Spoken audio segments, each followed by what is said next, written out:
मैं इस मिंबर से खड़े होकर आज भी ये चैलेंज कर सकता हूँ, हमारे इस मुल्क में बहुत से छोटे दज्जाल आए हुए हैं, हमारी बातें पहुंचती हैं। अरे चिट्ठी निकाल करके बाबा बताए ढकोसला तू क्या चीज लेकर के आया था, ये तो रोज के बच्चों के खेल हैं। कौन सी चिट्ठी, किसके बारे में, तो सारे कर रहे हैं। उन छोटे दज्जालों से मैं कहता हूं आ जाओ एक बार वरंगल की सरजमीन पर। चिट्ठी उट्टी से नहीं खेलते, चिट्ठी पेपर उसकी इसकी बातों से नहीं खेलते। आओ यहाँ साहबे सज्जादा आज भी बैठे, कहानियां नहीं है बाप दादा वो करते थे, बाप दादा ये करते थे, कहानियां नहीं है। आओ हाथ में तुम भी एक सलाख ले लो, ये भी ले लेते। बहुत खूब, बहुत खूब। और खुद से नहीं, तुम इनको डालो ये तुम्हें डाले, सह सको तो फिर हम भी देख ले। क्या बात है, क्या बात है। मेरे अजीजों, ये वो आस्ताने हैं जहां आज भी हिदायत के नूर फैलते हैं, देखने वालों की निगाहों की कसूर है। अक्सर होता क्या है मैं आपको बताऊं, इंसान के जिस्म के अंदर इतनी अल्लाह की निशानियां हैं जिसे वो खुद नहीं समझ पा रहा है। कुरान में अल्लाह ने फरमाया वफी अनफुसिकुम अफला तुबसिरून, तुम्हारी जात में मेरी निशानियां हैं। अल्लाह फरमाता है, मैं किस लिए कह रहा हूं, तवज्जो। वरंगल की सरजमीन में रह रहे आप, काजी पेट, ये वो मुकद्दस जगह जहां पर बड़े बड़े औलिया आपके इर्द गिर्द आराम कर रहे हैं। होता क्या है, हमारे अंदर की निशानियां हमें नजर क्यों नहीं आ रही। ये जो हम दो टांगों पर खड़े हैं ना, ये अल्लाह की निशानी है। लेकिन होता ये है कि रोज जिस चीज को हम देखते हैं तो उसे वो ताज्जुब नहीं लगता है। तुम्हारा ये चलना फिरना दो टांगों से इतने पूरे जिस्म को लेकर, ये अपने आप में एक बहुत बड़ी ताज्जुब की बात है, लेकिन तुम्हें वो लगता नहीं क्योंकि रोज देख रहे हो, रोजाना देख रहे हो। आपको ये पता नहीं है, आपकी ये पलकों का झपकना उठना, कभी कभी इसकी तरफ तवज्जो किया। साइंस ने इस पर सालों तहकीक की है, अगर ये बंद हो जाए तो इसको बिल्डोजर से खींच करके भी सही नहीं कर सकते, है इतनी पतली सी ये पलकें तुम्हारी, और अगर ना बंद हो तो खींच के भी नहीं बंद कर सकते। लेकिन बगैर किसी स्प्रिंग के ये रोजाना पता नहीं कितनी मर्तबा झपकती है, उठती है। इसके अंदर कौन सी ताकत है, ये अपने आप में एक निशानी है अल्लाह ताला की आयात में से। हम उसकी तरफ तवज्जो नहीं करते, क्यों, रोज चीज हो रही है। जो चीज हैबिटेट है, आदत में आ गई है, वो इंसान को ताज्जुब नहीं लगती। शायद ऐसी ही कुछ बातें हैं, औलिया आपके इर्द गिर्द फैज खूब लुटा रहे हैं और तुम्हारी नजरें वहां तक नहीं जा रही, देख नहीं पा रहे। इसीलिए किसी ने सच कहा है, न पूछ इन खिरका पोशों को, इरादत हो तो देख इनको, यदे बैजा लिए बैठे हैं अपनी आस्तीनों में।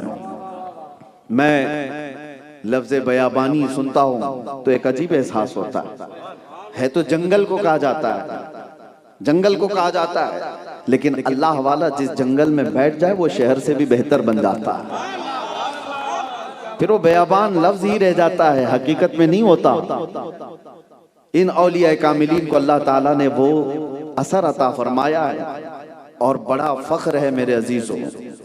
मैं आपको आपकी हैसियत गिनाते हुए आता हूँ। सबसे पहली फख्र की बात यह है कि अल्लाह ने इंसान बनाया, दूसरे ये है कि अल्लाह ताला ने मुसलमान बनाया, तीसरे ये है कि अल्लाह ने उम्मत मोहम्मदिया में बनाया, चौथे ये है कि उम्मत में भी बहुत सारे तिगड़मबाजियां इधर के उधर के, अल्लाह ने उसमें सुन्नी बनाया है, सुन्नी बना कर रखा है।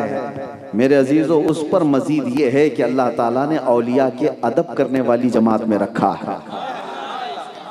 तुम कैटेगरी के एतबार से देखा जाए तो चुनिंदा हो, हर चीज में अल्लाह ताला ने तुम्हें उठा करके रखा है। ये डॉलरों और रियालों पर पलने वाली जमात नहीं है, ये आस्थानों के लंगर पर पूरी जिंदगी गुजारने वाली खौफ। फख्र है मैं इस बात पर, फख्र है। अजीज़ाने गिरामी वक़ार, आज तक वो कौमें वहां तक नहीं पहुंच सकी जो पूरे रियाल के भर भर करके भरमार जिस पर हो रही हो, डॉलर जिनके ऊपर खर्चे किए जा रहे हैं, वैसे भी मौलवी हैं बाहर से, चाहे वो अमेरिका से लाने वाले, ईरान से लाने वाले या सऊदी से लाने वाले, अपनी अपनी जमातें चमकाने की कोशिश करते रहे। 100 साल में भी वो वहां तक मेहनत करके नहीं पहुंच पाए। इन दुर्वेशों ने अपने पास बिठा करके जिसको पहुंचा दिया था बगैर किसी रियाल के। यह हकीकी बात मैं कह रहा हूं।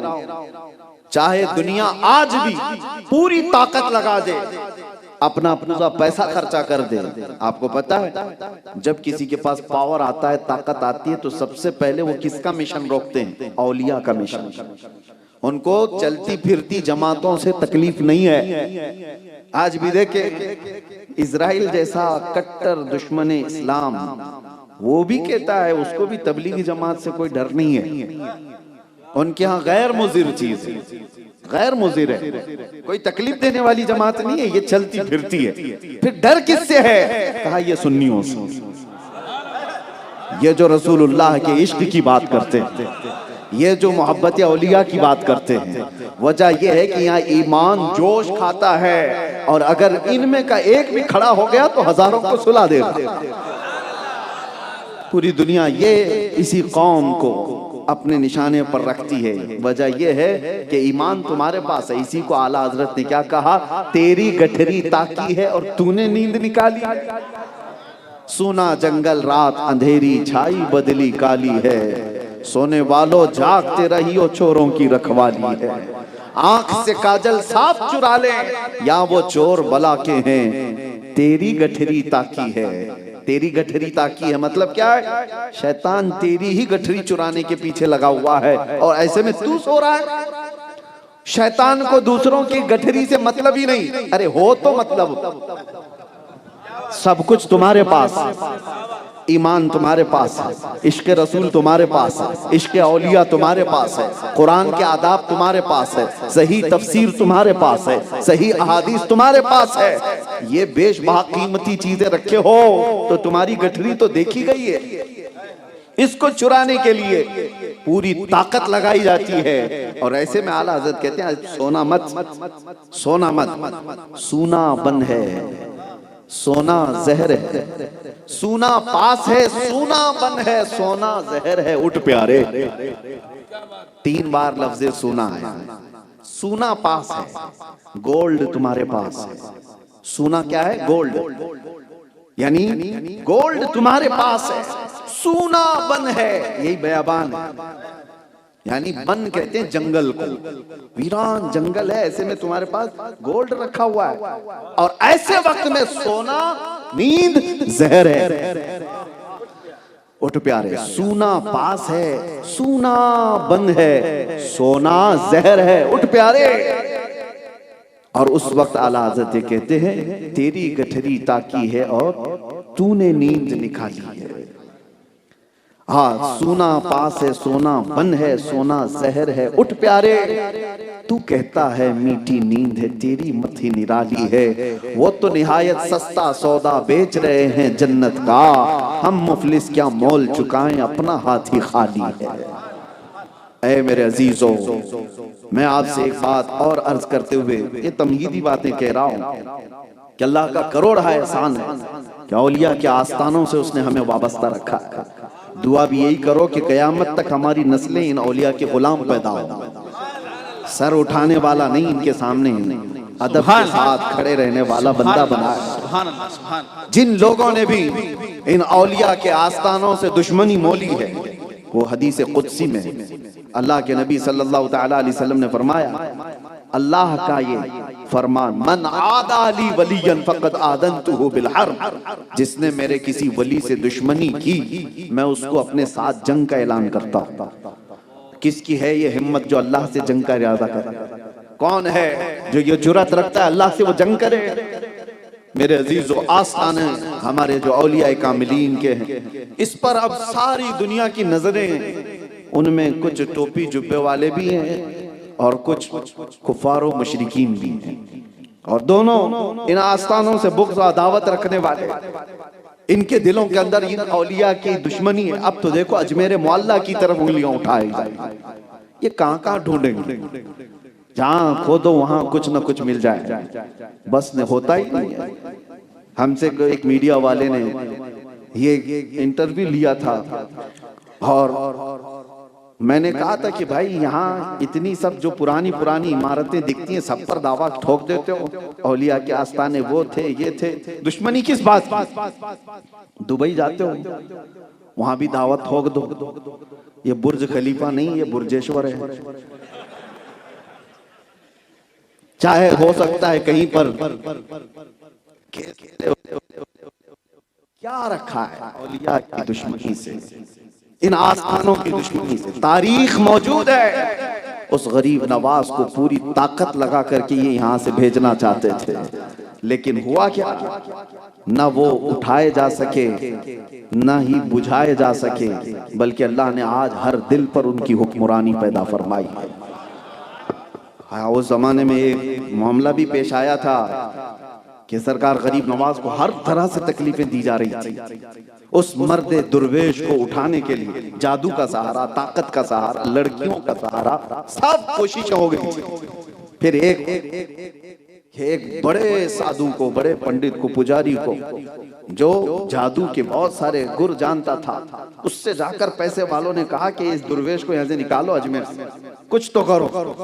और सब ने जब कहा तो वो बड़ा सन्यासी रहा है, बहुत पढ़ा लिखा, और तारीख में उसका नाम भी रामदेव बताया गया। एक आंख वाला नहीं, पुराना वाला। और उस वक्त उससे जाकर के कहा गया तो उसने अपने चेलों को जमा किया, 500 चेलों को।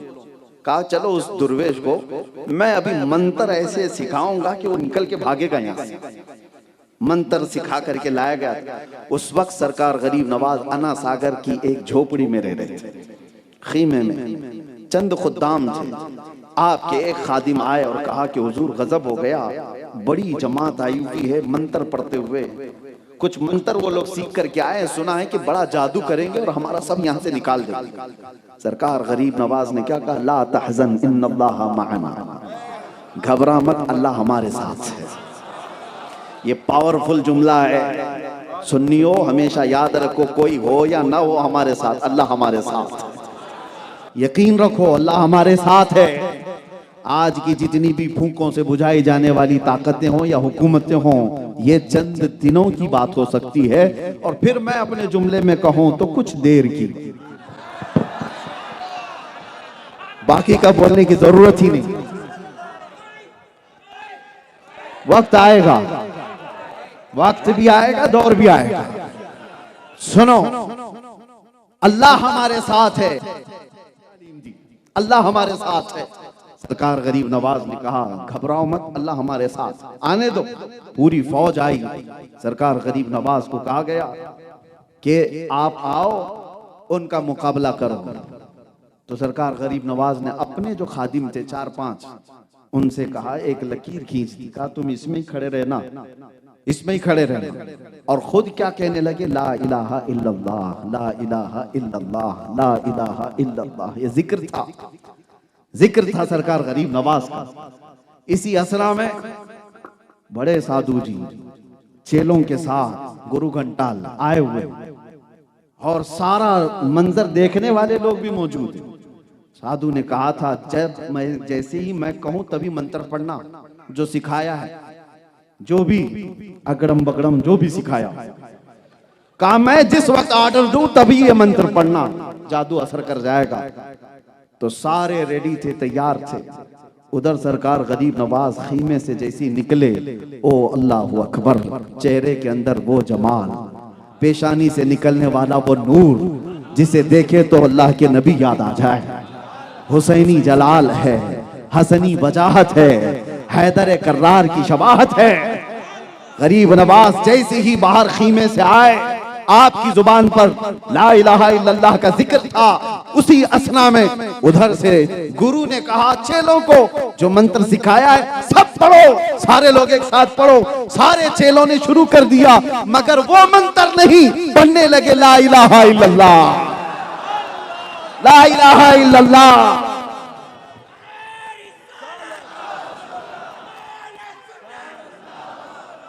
सरकार गरीब नवाज ने देखा और खुद्दाम भी देख रहे हैं, अरे ये सीख के क्या आए थे और पढ़ क्या रहे हैं।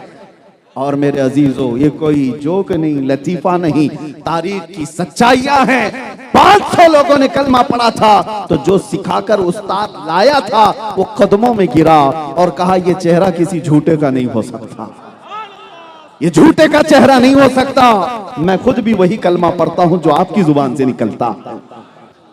सब बरसों तक सरकार गरीब नवाज की खिदमत किया और खिलाफत से भी सरफराज। सरकार गरीब नवाज मुरीद भी बनाए और खिलाफत से भी सरफराज किए। ये औलिया कामिलीन के आस्थाने हैं।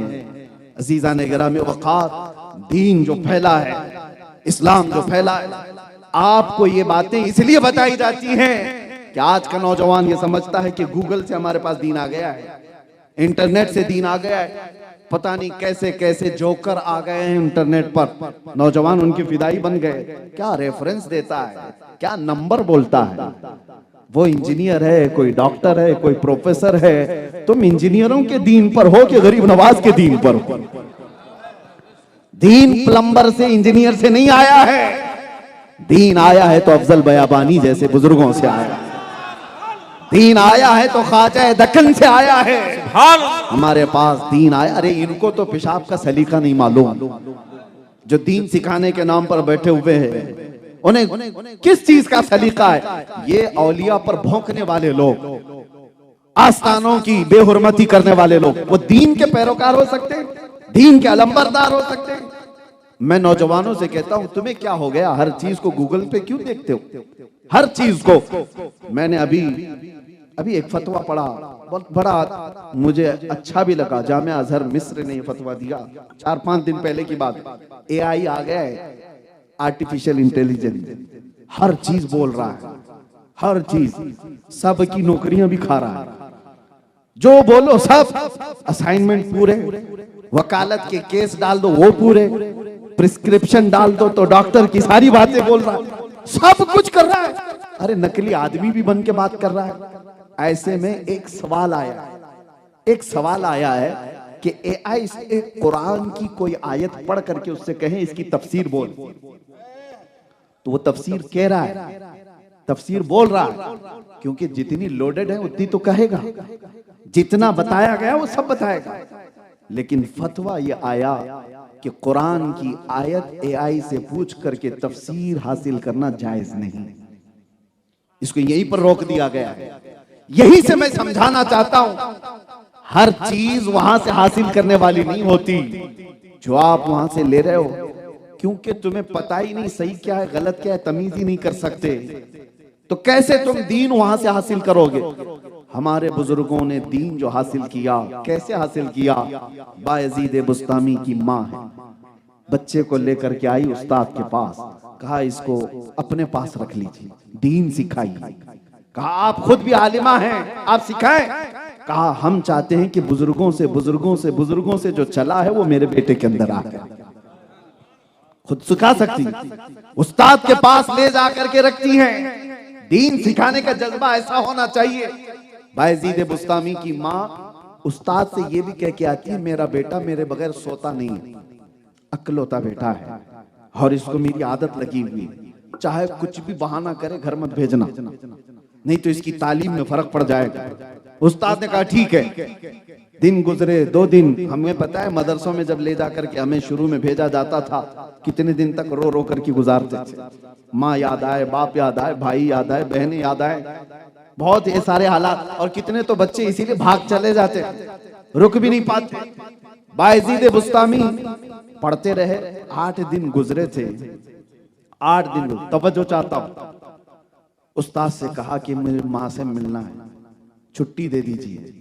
उस्ताद ने ऐसा कर दिया कि ये छुट्टी मिले ही नहीं उसको। कुरान याद कर रहा है, रोजाना 1 सफा सुनाता था, तो उन्होंने कहा 8 सफे सुना देगा तो छुट्टी, 8 सफे कुरान सुना दे छुट्टी। वो बायजीद बुस्तामी थे, गए लगन के साथ पढ़े, 2-4 घंटों में ही आए, उस्ताद से कहा मुझे छुट्टी दीजिए। उस्ताद ने कहा तुझे पता नहीं है मैंने क्या कहा? कहा हुजूर 8 सफ़े याद कर चुका हूं। सुन लीजिए। अब उस्ताद तंग रह गए कि ये बच्चा जो थोड़ा सा सुनाता है वो इतना कुरान कैसे याद किया। सुनने लगे तो सब सुना दिया। अब इनके पास कोई बहाना ही नहीं रह गया था बच्चे को रोकने का। कहा जा छुट्टी है जाके आ, लेकिन शाम से पहले आ जाना। इधर उस्ताद ने भेजा था, बायजीद घर गए। माँ का दरवाजा बंद था, घर का दरवाजा बंद था। खटखटाया, जब घर से करीब हो रहे थे धड़कनें बढ़ती जा रही थी। जिस घर में उनकी आंखें खुली, माँ को देखा है। जैसे ही दरवाजा खटखटाया अंदर से आवाज आई, कौन है? कहा माँ तेरा बायजीद आया है। तो माँ ने फौरन क्या कहा, कौन बायजीद? कौन बायजीद? माँ अपने बेटे से ऐसे पूछ सकती है? माँ अगर अपने बेटे का नाम याद ना रखे तो फिर कौन याद रखता है? बायजीद ने कहा माँ तेरा बेटा। माँ ने कहा मेरा एक बेटा था, मैंने अल्लाह को दे दिया, अब मेरा कोई बेटा नहीं।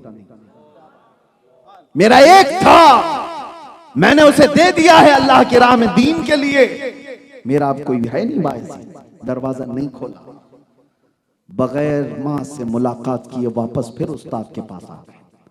जिंदगी पूरी बीत गई, पढ़ते रहे। एक दिन खबर आई कि बायजीद की माँ का इंतकाल हो चुका। सीधे जनाजे में जाना हुआ। ये दीन सिखाने का निजाम हमारे बुजुर्गों का था। ले जाकर के उन्होंने ऐरे गैरे नत्थु खेरे के पास नहीं कहा कि यहां से दीन ले ले, यहां से दीन ले ले। दीन हमारे पास बुजुर्गों से ही होकर के आया।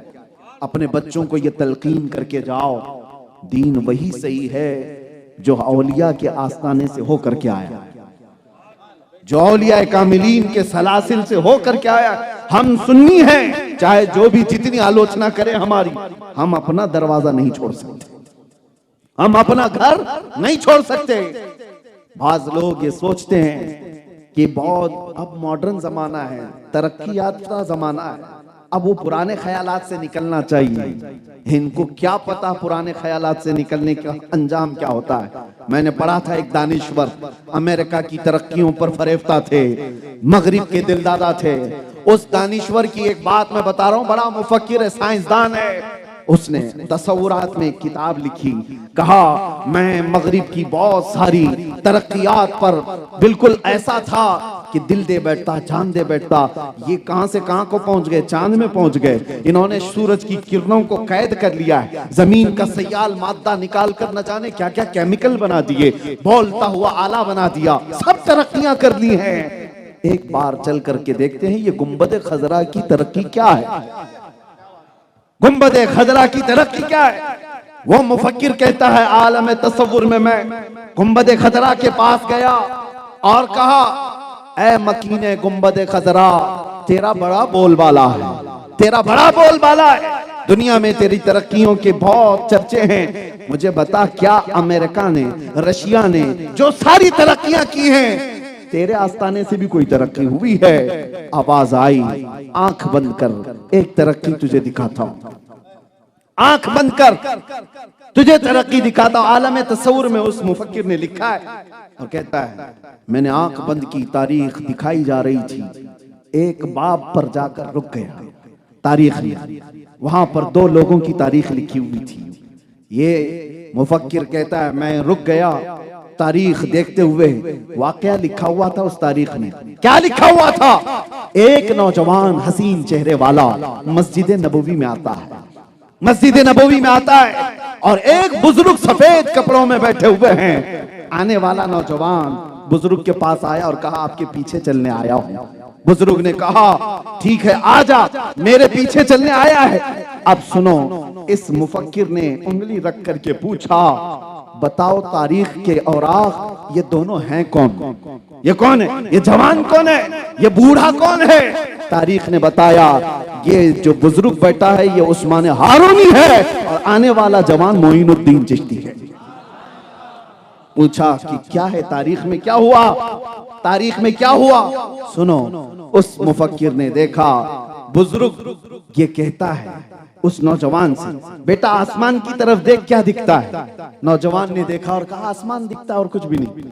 फिर कहा जमीन की तरफ देख और क्या दिखता है। नौजवान मोइनुद्दीन चिश्ती ने कहा जमीन दिखती और कुछ भी नहीं। करीब बुलाया और अपनी 2 उंगलियां गरीब नवाज मोइनुद्दीन चिश्ती की आंखों पर रख दिया और कहा अब आसमान की तरफ देख और बता क्या दिखता है। मेरे 2 उंगलियों के कमान के दरमियान से जानिबे आसमान देख क्या दिखता है। मोइनुद्दीन चिश्ती ने आंखों को देखा 2 उंगलियों के कमान के बीच से। किसके?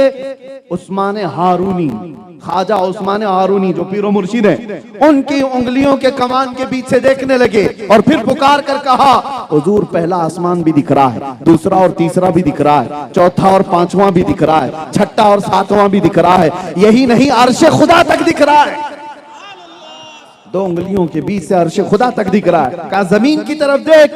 जमीन की तरफ देखा तो मोइनुद्दीन चिश्ती ने पुकार कर कहा जमीन के 7 तबक ही नहीं तहतुस सरा तक दिख रहा है। बस ये मंजर देखा उस मुफक्किर को गुंबद खजरा से आवाज आई बंद कर अब ये तारीख देख लिया। एक बुजुर्ग को, एक जवान को, उठ और जा। पूरे अमेरिका में, रशिया में, तेरे तरक्की याफ्ता दौर में एक ऐसा इंसान ला करके दिखा जिसके 2 उंगलियों के बीच से ऊपर देखे तो अर्श खुदा दिखे और नीचे देखे तो तहतुस सरा दिखे। वो घबराया हुआ निकला। कहा हमारे यहाँ तरक्की तो मटेरियल की है, इंसान की कहाँ है? सारी तरक्की, अरे इंसानों ने इस पे मेहनत किया, लोहे पर इसको माइक बना दिया, मेटल पर तरक्की किया, कंप्यूटर बना दिया, मेटल पर काम किया, प्लेन बना दिया। सारे तो मेटल की तरक्की है, लोहे की तरक्की है। मोबाइल किस चीज का है तुम्हारा? ये जिन धातुओं से बना उन धातुओं की तरक्की है। तेरी क्या तरक्की है? तेरी तरक्की होती तो आज गरीब फांसी लगाकर मर नहीं रहा होता। तेरी तरक्की अगर होती तो तुम माँ बहनों की इज्जतों पर उंगलियां नहीं उठा रहा होता। तेरी तरक्की अगर हुई होती तो तू नाजायज और हराम कामों में दिनों रात नहीं गुजार रहा होता। मेटल की तरक्की की है दुनिया ने, पूरी दुनिया ने मिलकर मेटल की तरक्की की है। और वाहिद वो दरसगाह है गुंबद खजरा जहां मेटल की नहीं इंसान की तरक्की कराई जाती है। ये वो आस्थाने हैं। हो सकता है यहाँ आने वाले फकीर दिखते हों, दुर्वेश दिखते हों, इनके आगे पीछे कुछ दिखता नहीं है। ये झोलियां लेकर के घूमने वाले दुर्वेश। लेकिन मेरे अजीजों, वही पानी में एक बिच्छू डूब रहा था। पानी का बिच्छू नहीं था, डूब रहा था। आपने बिच्छू को उंगली से उठाया कि बाहर डाल दूं, डूब जाएगा, मर जाएगा। तो जैसे ही उठाया बिच्छू ने डंक मार दिया। और बिच्छू का डंक आसान नहीं है, तड़पता है आदमी। आपने हाथ झटक दिया, फिर वो डूबने लगा तो आपने दोबारा उसको उठाया, फिर डंक मार दिया, फिर आपने हाथ झटक दिया। तीसरी बार उसकी डंक को ही पकड़ा और उठा करके पानी से बाहर फेंक दिया। वो मिट्टी में चलता हुआ निकल गया। डंक तो मारा था। मुरीद ने कहा सरकार जुनैद बगदादी से कि वो मूजी जानवर है, डंक पे डंक मार रहा है और आप उसको फिर उठा रहे हो। जुनैद बगदादी ने कहा वो बिच्छू है, डंक मारना उसकी फितरत है, वो अपनी फितरत पर अमल कर रहा है। और हम अल्लाह वाले हैं, मदद करना हमारी फितरत है, हम अपनी फितरत पर अमल कर रहे हैं। नारे तकबीर, नारे रिसालत, या रसूल अल्लाह। मदद करना हमारी फितरत है, हम मदद कर रहे हैं। इसीलिए मेरे अजीजों, ये यहां से कॉन्सेप्ट लेकर के जाओ औलिया के आस्थाने से, औलिया के आस्थानों से। मुझे बड़ी खुशी इस बात की भी है कि यहाँ लंगर रोजाना चलता है, हर एक को खिलाया जाता है। यही औलिया इकराम का तौर तरीका था। गौसे पाक ने फरमाया मैंने सारी नेकियां उलट पलट करके देख लिया, 2 नेकियों से ज्यादा महबूब अल्लाह क्या मुझे नहीं नजर आई। गौस पाक के आस्थाने पर भी ये मौजूद है। गौस पाक कहते सारी नेकियां उलट पलट कर देख लिया, 2 नेकियां मुझे लगी।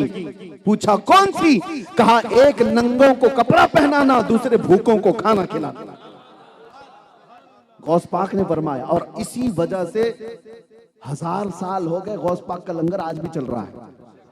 एक और बात मैं बता दूं, काटने और इसकी बात आपने सुन ली, जोड़ने की। इसी तरह से तुम्हारा मकसद जीने का क्या होना चाहिए, क्या होना चाहिए। हजरत शफीक बल्खी बड़े पाए के बुजुर्ग हैं, उनके जमाने के बुजुर्ग हैं इब्राहिम बिन अदम। इब्राहिम बिन अदम रास्ते से गुजर रहे थे, उन्होंने देखा जंगल में एक लोमड़ी को, उसके चारों पैर कटे हुए, यानी समझ लो 2 हाथ और 2 पैर अगर सब कटे हुए, चल नहीं सकती, खाली धड़ है लेकिन हड्डी कट्टी है, ताजा है। अरे जो चल नहीं सकती फिर नहीं सकती उसको तो मरने की कगार पर होना चाहिए, हड्डियां निकल जानी चाहिए, लेकिन वो हड्डी कट्टी है। इब्राहिम बिन अदम कहते हैं इसके सेहतमंद होने का राज क्या है, ये कैसे इतनी सेहतमंद जी रही है। कहते दूर खड़े होकर के देखने लगे, अल्लाह अकबर, निजाम कुदरत देखो। एक कौवा अपने मुंह में रोटी लेकर आता है, उस लोमड़ी को खिला के जाता है। हर घंटे पे कौवा आता है, कुछ ना कुछ चीजें लेकर आता है, उस लोमड़ी के मुंह में डाल के जाता है। ये लोमड़ी उठ भी नहीं सकती, चल भी नहीं सकती, लेकिन कौवा आकर खिला रहा है, जा रहा है, खिला रहा है, जा रहा है। रब का निजाम। अब तवज्जो, इब्राहिम बिन अदम ने देखा ये जानवर माजूर है, इसको जब रहमान मेरा खिला सकता है, मैं अशरफुल मखलूकात हूं, मेरा रब मुझे कैसे नहीं खिला सकता। यकीनन खिलाएगा। आपका भी यही अकीदा है? हाँ, लेकिन साथ में देखो इब्राहिम बिन अदम ने क्या किया। उसी दिन जा करके जंजीरों से अपने हाथ बांध लिए, पैरों को भी बांध लिया रस्सी से, और एक पहाड़ की चोटी पे लेट गए, सो गए कि मुझे भी कौवा आके खिलाएगा। कोई कौवा सुबह से शाम तक आया नहीं, भूखे रह गए। दूसरा दिन आया, कोई कौवा नहीं, कोई चूंटी भी नहीं। वहां खिलाया जा रहा है, यहां नहीं खिलाया जा रहा है। तीसरा दिन आया, लोगों को पता भी चल गया कि इब्राहिम बिन अदम अपने आप को बांध करके पड़े हुए हैं। शफीक बल्खी गुजर रहे थे, बड़े बुजुर्ग। लोगों ने उनसे कहा इब्राहिम बिन अदम का हाल देखिए, वो जंजीरों से अपने आप को बांध करके पड़े हैं जंगल में, आप आए। कहा इब्राहिम क्या बात है। उन्होंने बताया 3 दिन पहले मैंने एक माजरा देखा, एक लोमड़ी जिसके चारों पैर कटे हैं, हर घंटे पर कौवा उसे रोटियां पता नहीं क्या क्या चीजें लाकर खिलाता है, जाता है, वो हट्टी कट्टी है। तो फिर आपने पूछा फिर उसके बाद क्या हुआ। इब्राहिम बिन अदम कहते हैं तो फिर मैंने भी अपने हाथ पैर बांध लिए कि अल्लाह मुझे कैसे नहीं खिलाएगा। तो पहला जवाब तो शफीक बल्खी का क्या था, तवज्जो। पहला जवाब तो यह था, कहा इब्राहिम वो खुदा है और तू बंदा है, नहीं ले सकता। तू लेटा है, उसका इम्तिहान लेने के लिए कि खिलाएगा कि नहीं खिलाएगा। अरे उसकी मर्जी हो तो 70 दरवाजों के अंदर भी खिलाएगा, तुम उसके ऊपर वाजिब नहीं कर सकते। पहला जवाब तो ये। दूसरा जो बेहतरीन है तसव्वुफ के बाब, औलिया का मिशन, बियाबानी मिशन, जो जवाब शफीक बल्खी ने दिया, तवज्जो। इब्राहिम बिन अदम से कहा, ऐ इब्राहिम तुमने लोमड़ी को देखा चारों पैर से कटी हुई और एक कौवा उसमें लाकर हर घंटे पर रोटी खिला रहा है, ये देख करके तुमने अपने आप को जंजीरों से बांध लिया। काश, ऐ काश इब्राहिम तूने लोमड़ी को देखा और लोमड़ी बनने की कोशिश किया, काश वो कौवा बन जाता जो माजूरों को खिला रहा है। वो कौवा बनने की कोशिश करता जो माजूरों को खिला रहा है, तू हट्टा कट्टा होकर लोमड़ी बनने की कोशिश क्यों कर रहा। अल्लाह ने तुझे ताकत दिया है तो माजूरों को खिला, और जब तेरे पास कुछ ना हो तो फिर रहमान हर दरवाजा तेरे लिए खोलेगा। यह औलिया का मिशन है मेरे अजीजों, यह आस्थानों का मिशन है। दूसरों की मदद करना और खास तौर पर टांग खींचने वाली जो आदतें, एक दूसरे को खींचना, औलिया की मसलक में कभी नहीं रहा, कभी नहीं रहा। सबसे पहले वो दिलों को पाक करते हैं हसद से और कीने से, बुग़्ज़ और अदावत से। दूसरों के लिए अपने दिलों में कीना भरा रहना। और इसीलिए शब बरात भी गुजर गई आपकी, पता है मेरे आका सल्लल्लाहु अलैहि वसल्लम ने फरमाया 2 लोगों की आज की रात भी बख्शिश नहीं होती, एक मुशरिक की और एक कहा कीना रखने वाले की। मुशाहिन जो दिल में दूसरे मुसलमान के लिए कीना रखता है, उसकी आज की रात भी दुआएं नहीं कबूल होती। शब बरात के मुतालिक कहा गया। तो ये जो माहौल है, औलिया के आस्थानों से हमें अखलाक सिखाए गए थे। आज अदब निकलता जा रहा है, मैं अक्सर कल से यही कह रहा हूँ, मौलाना से भी यही कह रहा हूँ, जहां जा रहे हैं ये सेल्फियां क्या है, ये फोटो क्या है, ये महफिलों का अदब, ये रौनक सब खत्म होने आ गई। मैं आपको बताता हूं, हुजूर पाक सल्लल्लाहु अलैहि वसल्लम मस्जिद नबवी में खिताब कर रहे हैं और उसी वक्त हुजूर ने मस्जिद में ये कहा, बैठ जाओ बैठ जाओ। जुमा का दिन है, हुजूर मस्जिद में बयान कर रहे हैं। एक साहबी अब्दुल्ला बिन रवाहा, वो रास्ते से आ रहे थे, अभी मस्जिद में पहुंचे नहीं थे, उनके कानों में हुजूर की आवाज आई, वो गली में ही बैठ गए, मस्जिद नहीं पहुंचे, रास्ते में ही बैठ गए और उसके बाद ऐसे पैरों को घसीटते हुए मस्जिद की तरफ जाने लगे। लोगों ने कहा वो तो रसूलुल्लाह ने मस्जिद में पुकारा है, मस्जिद वाले अंदर जो है बैठ जाओ, आप यहां रास्ते पे क्यों बैठे हो? तो अब्दुल्ला बिन रवाहा कहते हैं, हुजूर की बात मेरे कानों पे पड़ गई तो मुझे अमल वाजिब हो गया, अगर उसके बाद भी मैं खड़ा रहता कहीं गद्दारों में मेरा नाम ना आ जाए। ये हुजूर पाक सल्लल्लाहु ताला अलैहि वसल्लम के सहाबा का जो अदब था, यही अदब औलिया कामिलीन ने अपना मसलक बना दिया था, अपना मसलक बना दिया था। मेरे वालिद गिरामी रहमतुल्लाह ताला अलैह हमारे इलाके के दुर्वेश बाबा थे, शिमोगा इलाका है कर्नाटक, उनके सोहबत में कई महीनों गुजारे। हुजूर बहरुल उलूम मुफ्ती अब्दुल मन्नान साहब किबला रहमतुल्लाह ताला अलैह, बहरुल उलूम जिनको कहा जाता है, वो मुफ्ती दुर्वेश बाबा के आस्थाने पर फतवा लिखने के लिए थे, बड़े मुफ्ती, और एक दुर्वेश के आस्थाने पर फतवा लिखने के लिए बैठे थे। 6 महीने वहां गुजारे बहरुल उलूम। मेरे वालिद उसके आईनी शाहिद, कहते एक बार एक बड़ा सेठ आदमी आया, पैसे वाला आदमी था, दुर्वेश बाबा का मुरीद था। वो आया और जो तिपाइयां रखी होती है ना, हम तो जो मौलवी हजरात है वो नीचे बैठ के पढ़ाते हैं, तिपाई जो टेबल रखे होते हैं, उसने उसको फलांग करके जल्दी से दुर्वेश बाबा से मिलने की तमन्ना की, क्योंकि हजरत रूम में थे और बहरुल उलूम मुफ्ती अब्दुल मन्नान बैठे हुए नहीं थे, दरसगाह में नहीं थे, वो तो अपने कमरे में थे, लेकिन उनका गद्दा बिछा हुआ, टेबल लगी हुई थी, उसको वो फलांग करके आया। मेरे वालिद फरमाते हैं, दुर्वेश बाबा ने उसको पकड़ लिया और कहा, तूने जो आज बदतमीजी की है, तू होगा बहुत बड़ा मालदार अपने घर का, सेठ होगा अपने घर का, तेरे पायजामे का कोना भी अगर इसको लग गया ना, तो मैं तुझे अपने आसपास कहीं फटकने भी नहीं दूंगा, क्योंकि वो एक आलिम दीन के बैठने की जगह है। तुझे पता है हदीस रसूल है, कयामत के दिन मेरे आका ने फरमाया, शहीदों के खून और मुफ्ती के कलम की सियाही से तोली जाएगी। एक फकीह के कलम की सियाही शहीद के खून से तोली जाएगी, ये हदीस पाक है। और मेरे वालिद फरमाते हैं, उस सेठ को रात के 11 बजे से लेकर सुबह 4 बजे तक वो खड़े होकर के बताते रहे, खड़े होकर डांटते रहे, मैं कहा 6 घंटे, कहा उनका मामूली ऐसा था, एक बेअदबी देखते तो 6-6 घंटे लोगों को बयान करते। ये हम बुजुर्गों के आस्थानों से सीखे हुए, ये हमारी कौम को आज क्या हो गया, आते हैं कमर में हाथ डाल करके सेल्फी लेना चाहते हैं, गले में हाथ डाल करके उलमा के साथ खड़े होना चाहते हैं। मेरे अजीजों, सुन्नियों का ये माहौल नहीं हो सकता। सुन्नी तो मशहूर ही था अदब में। हमको जो दुनिया टॉन्ट मारती है, किस बारे में मारती है कि ये बहुत ज्यादा अदब करते हैं। हमको अदब में ही दुनिया पहचानती है। कुरान का अदब करने वाले हम लोग हैं, नबी पाक का नाम आए तो अंगूठे चूमने वाले हम लोग हैं। औलिया कामिलीन से वाबस्ता कोई चीज हो तो उसे जमीन पर रखने नहीं देते, चूम कर ऊपर रख देते। ये सुन्नियों के घरों में माहौल है या नहीं? अरे फातिहा भी अगर हमारे घर में हो जाए, शीरनी का अदब करते हैं। ये सुन्नियों क्या है? तो जो कौम अदब में थी वो आज बेअदब क्यों हो रही है जलसों में? इस चीज का ख्याल रखो। औलिया कामिलीन के आस्थानों से अदब सीखो। बस अब मैं अपनी गुफ्तगू को खत्म करते हुए आखिरी ये बात अर्ज करूंगा, इन औलिया का मिशन क्या था? ये आए दुनिया में, ये हलके बनाने नहीं आए थे, ये चेले बनाने नहीं आए थे, बल्कि ये आए थे।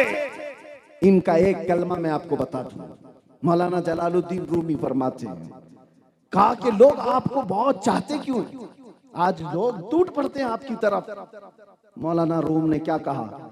हमारी हैसियत ऐसी है जैसे हाथ में शीशे का एक टुकड़ा, दिन के उजाले में शीशे के टुकड़े को दीवार पर इधर उधर कहीं पर भी आप घुमाओ, शीशे की रोशनी जाती है कि नहीं जाती?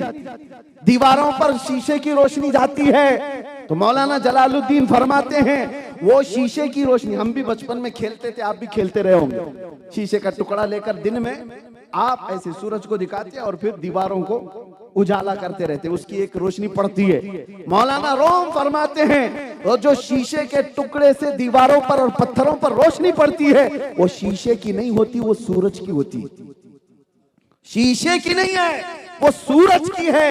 ये मिसाल इसलिए दे रहा हूं, या औलिया कामिलीन या उलमाए सालिहीन, इनकी अपनी रोशनी नहीं होती, ये बात करते हैं मुस्तफा की, चमक वहां से पड़ती है और ये जिस तरफ घूमते हैं हर जगह रोशन होती है, हर जगह रोशन होती है। ये कहां से आई हुई रोशनी? उसी आफताब रिसालत से, उसी मोहम्मद अरबी के आस्थाने से। इसीलिए इन आस्थानों का एक ही मिशन है, एक ही मिशन है, उन्हें जाना, उन्हें माना, न रखा गैर से काम। लिल्लाहिल हम्द में दुनिया से मुसलमान गया।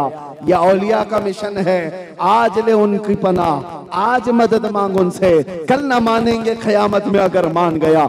इश्क रिसालत ना हो तो मेरे अजीजों कोई किसी वली का अदब भी नहीं कर सकता। औलिया के आस्थानों पर आज जो सज्जादगान है, मैं बड़े अदब के साथ इनकी बारगाह में अर्ज करता हूं कि इनका जो मिशन है बहुत बड़ा मिशन है। गरीब नवाज का, निजामुद्दीन औलिया का, कुतुबुद्दीन बख्तियार काकी का, ख्वाजा दक्कन का, इनके जो सलालत मौजूद है, इनके जो आस्थाने मौजूद है, नसब मौजूद है, ये सब का सब मिशन एक ही है, नामूस रिसालत की हिफाजत। सबका मिशन ये की है, नामूस रिसालत की हिफाजत। यानी हुजूर की इज्जत की बात करो तो तुम्हारी इज्जत की जाएगी, और अगर हुजूर की इज्जत पर तुम सीरियस नहीं हो तो एक बात याद रखो, इमाम गजाली कहते हैं कल को वो दिन आएगा कि तुम्हारी माँ और बहनों को बाजार में नीलाम किया जाएगा, उस वक्त तुम अपनी माँ बहनों की इज्जत भी नहीं बचा सकते। अगर हुजूर की इज्जत के लिए सीरियस नहीं तो तुम अपने घर की भी इज्जत नहीं बचा सकोगे।